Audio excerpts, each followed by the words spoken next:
ಕೆಲವರು ಸ್ವಾತಂತ್ರ್ಯಕ್ಕಾಗಿ ಘೋಷಣೆಗಳನ್ನು ನೀಡುತ್ತಾರೆ, ಆದರೆ ಇವರು ತಮ್ಮ ಸಂಪೂರ್ಣ ಸಂಪತ್ತನ್ನೇ ನೀಡಿದರು.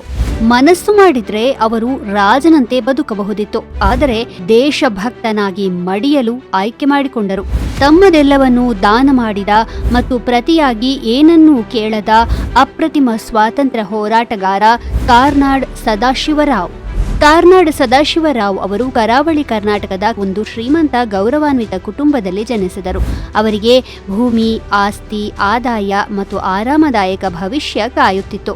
ಆದರೆ ಮಹಾತ್ಮ ಗಾಂಧಿಯವರು ಅಸಹಕಾರ ಮತ್ತು ನಾಗರಿಕ ಅಸಹಕಾರ ಚಳುವಳಿಗಳನ್ನು ಪ್ರಾರಂಭಿಸಿದಾಗ ಸದಾಶಿವರಾವ್ ಅವರು ದಿಟ್ಟ ನಿರ್ಧಾರವೊಂದನ್ನು ತೆಗೆದುಕೊಂಡರು.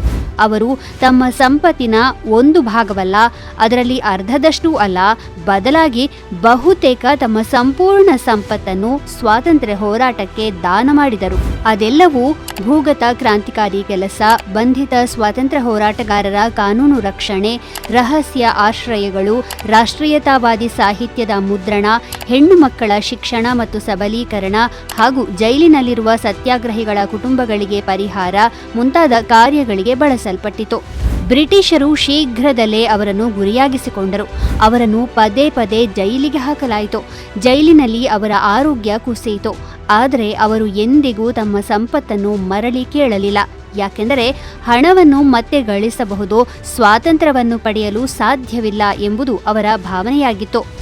ಇಂದು ಮಂಗಳೂರಿನ KS ರಾವ್ ರಸ್ತೆ, ನಗರದ ಕೇಂದ್ರ ಗ್ರಂಥಾಲಯ, ಬೆಂಗಳೂರಿನ ಸದಾಶಿವನಗರ ಮತ್ತು ಮುಲ್ಕಿಯ KS ರಾವ್ ನಗರ ಇವೆಲ್ಲವೂ ತನ್ನ ತಾಯ್ನಾಡಿಗೆ ಎಲ್ಲವನ್ನೂ ನೀಡಿದ ಆ ವ್ಯಕ್ತಿಯ ಸ್ಮಾರಕಗಳಾಗಿ ನಿಂತಿವೆ. ಸಾಮಾನ್ಯವಾಗಿ ನಾವು ಗಾಂಧೀಜಿಯನ್ನು ನಮ್ಮ ರಾಷ್ಟ್ರೀಯ ನಾಯಕ ಅಂತ ನೆನಪಿಸಿಕೊಳ್ಳುತ್ತೇವೆ. ಆದರೆ ದಕ್ಷಿಣದ ಗಾಂಧಿ ಎಂದೇ ಹೆಸರಾಗಿದ್ದ ಕಾರ್ನಾಡ್ ಸದಾಶಿವರಾವ್ ಅವರನ್ನು ನಾವು ಮರೆಯುತ್ತಿದ್ದೇವಾ? ಈ ವಿಡಿಯೋವನ್ನು ಹಂಚಿಕೊಳ್ಳುವ ಮೂಲಕ ನಮ್ಮ ನಾಡಿನ ಈ ಹೆಮ್ಮೆಯ ನಾಯಕನ ನೆನಪನ್ನು ಜಾಗೃತಗೊಳಿಸೋಣ.